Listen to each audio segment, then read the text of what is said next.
Welcome to Novus Navigator. Join us for this series of conversations with Chicago local entrepreneurs that have carved their own paths to success. Hello, my name is Jason Randolph. I've been a marketer and entrepreneur for over 15 years. I have both built and sold technology companies, and I've been involved very much so in the entrepreneur community, both leading founders and mentor groups.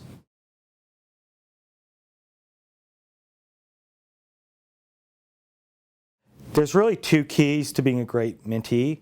One is preparation. A mentor can only help as much as they can go and understand your problem. So it's critical to be prepared when you speak to your mentor and share information prior to that meeting so they're prepared. And then secondly, it's being honest. It's easy to try to sell the good, easy parts, but really let them help you and be open to those difficult challenges and questions.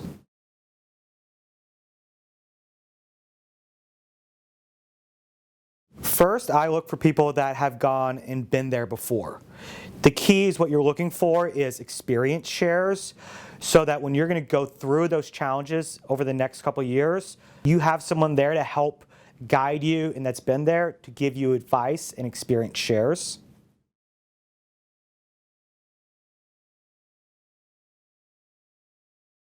Two pieces of advice that I really found to be the most valuable. First, don't build something that people aren't willing to pay for, and prove that very early. Otherwise, it's just a new, cool idea.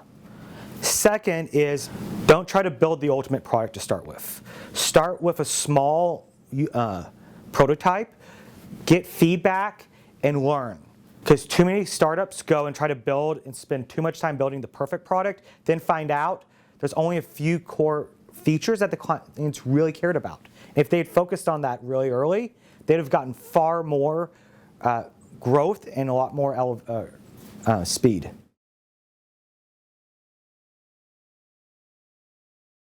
Ultimately, a startup is just a new product that you've introduced in the market that has to be proven. You can have a product and an idea, but if people are not willing to pay for it, it's just that. And marketing is the catalyst that in the plan to say, all right, we've got a great product, people are willing to pay for it, and we understand who those customers are and what they care about.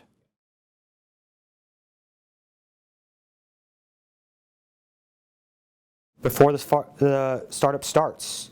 Ultimately, a startup is just a product that gets to market with that's an idea. Marketing is the validation that someone's willing to pay for the product and your customer's willing to pay and how much they're going to pay. So proving that very early is going to provide a very clear path for your business and allow you to focus on the most important features and customers.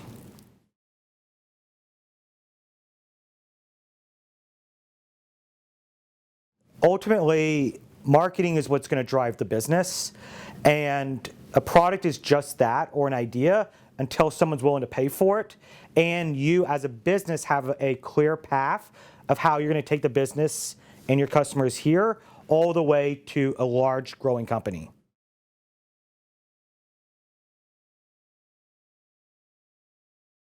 What characteristics do I see in successful entrepreneurs? Well, the first is passion. Ultimately, building a startup is extremely difficult. It's 60 to 80-hour weeks for at least 3-4 years. So it's a lot of time that you've got to be passionate about what you're doing. If you're passionate about the problem you're solving and your problem, that will translate to your customers, to investors, to everyone. Because you are the company for the first 3-5 years. Because you are the leader. And they have to believe that you believe in your product.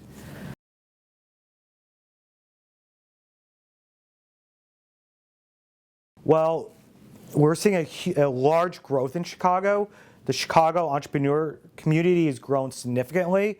We're also seeing investment and a lot of startups coming to Chicago and choosing to go here versus San Francisco, Silicon Valley, New York, because of the lower cost of living, as well as a huge talent pool we've built here in Chicago.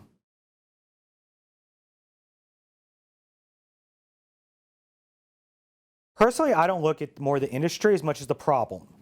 There are very big industries that are starting to emerge, artificial intelligence, machine learning, Internet of Things, but these are more technologies that still are just technologies to enable us to solve a problem. If you start with, here's a problem I'm trying to solve, and then back out of, well, I'm going to use artificial intelligence. I'm going to use a lot of these technologies. So I would say don't get stuck in any of these very popular terms. Focus on solving a problem that people are willing to pay for, and then figure out what is the right channels, the right technologies to get there.